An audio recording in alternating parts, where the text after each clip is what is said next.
हे गाईज, तर तुम्हाला माहीत आहे का हे पुण्यामधील गुप्त ठिकाण? Let's explore this peaceful and historical spot.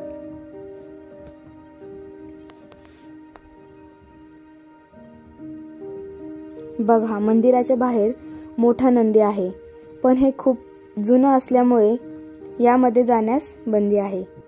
आणि मंदिरात हा छोटासा नंदी आणि त्यासमोरच हे सुंदर असे शिवलिंग आहे, जे की खूप पुरातन काळातील आहे.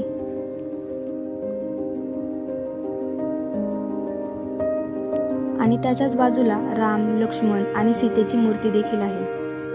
येथे फिरताना असं वाटत होतं की जणू काही मी हिस्ट्रीच्या जागी आहे. आणि इथे पूर्ण काळोख पसरलेला, म्हणजे हा आतलाच भाग आहे, पण त्या ठिकाणी सूर्यप्रकाश वगैरे काही येत नाही. आणि ही मंदिराची पुढची साईड. येथे काहीतरी कोरलेलं आहे, पण हे नक्की काय आहे मला अजूनही कळले नाही. आणि एक छोटीशी अशी गुफासारखं साईडला होतं त्या मंदिराच्या बाहेर, ते पण कळलं नाही नक्की काय आहे.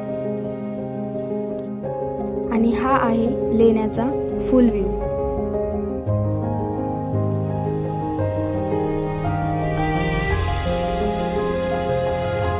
आणि इथे आम्हाला एक छोटीशी क्यूट कॅट दिसली.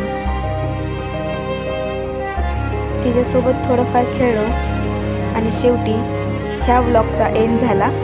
चिन टपाक डमडमने. Thanks for watching.